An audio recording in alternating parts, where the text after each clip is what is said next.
Bonjour à toutes et à tous, et merci d'être fidèles à notre rendez-vous. Avant de célébrer la fête de la Pentecôte, l'évangile de ce jour nous met en présence du ressuscité qui, comme promis, rejoint ses disciples là où il les avait appelés au commencement de son ministère, c'est-à-dire en terre de Galilée, au bord du lac de Tibériade. Les apôtres ont repris leur métier de pêcheurs. Et, une fois encore, la venue de Jésus, mais de Jésus ressuscité cette fois, va les bouleverser, et plus particulièrement Pierre. La venue de Jésus était prévisible, puisque Jésus les avait prévenus. Mais quand cela devait-il arriver? L'irruption du Seigneur dans une vie est toujours une surprise. Et c'est aussi un bouleversement, car sa présence, sa parole, provoque notre vie, nos pensées. Elle interroge notre cœur et notre raison. En interrogeant Pierre, Jésus ne s'intéresse pas à son curriculum vitae. Jésus parle à son cœur. Il interroge sa foi, sa confiance. Pierre, m'aimes-tu? Le critère essentiel du choix de Jésus est la relation aimante avec lui. C'est le critère. Pierre, m'aimes-tu? Nous savons bien qu'une telle demande, qu'elle vienne d'un homme, d'une femme ou de Dieu, ne laisse jamais indifférent.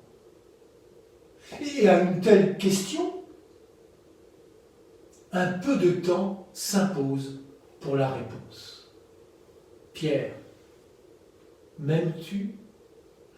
C'est bien une relation juste et vraie qu'attend le Seigneur. C'est sur la confiance que repose la mission que Jésus va confier à Pierre.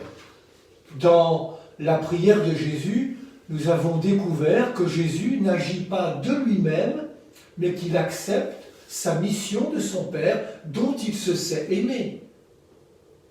Si Jésus est fidèle et s'il tient bon au jour de sa passion, c'est parce qu'il est aimé de son Père. L'amour est la condition pour être un ou une disciple de Jésus.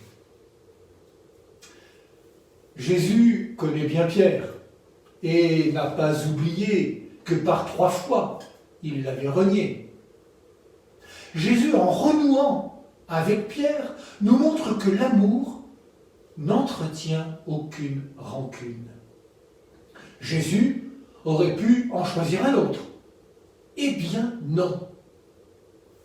Ainsi, nous découvrons que quel que soit notre parcours de vie, le Seigneur ne nous abandonne jamais. Il ne nous lâche jamais. Il continue à nous aimer. Seul l'amour peut changer le cœur, même le cœur le plus fermé. Cette question, Pierre, m'aimes-tu? Est donc d'abord une parole d'amour qui va permettre à Pierre de se relancer sans garder sur la conscience son triple reniement. Le ressuscité ne vient pas entretenir une culpabilité, il vient nous sauver, autrement dit, il vient nous offrir la vie. Ce qui nous sauve, c'est cet amour que le Christ fait surgir de nouveau au plus profond de nous. Vous le savez aussi, Jésus peut faire naître un amour plus fort que la mort dans le cœur le plus fermé. Combien de fois en ai-je été témoin dans mon ministère? Et Jésus sauve Pierre en lui confiant une mission, en lui donnant une responsabilité. Sois le pasteur de mes brebis. Il lui offre une dignité en lui confiant une mission. Ce qui arrive à Pierre peut arriver à chacune et à chacun de nous. L'amour du Seigneur ne se réjouit pas de ce qui est injuste, mais trouve sa joie dans ce qui est vrai. C'est à moi aujourd'hui que Jésus pose la question. À chacune et à chacun d'entre vous. M'aimes-tu? À chacun de répondre dans la vérité de son cœur. Bonne marche vers Pentecôte à toutes et à tous.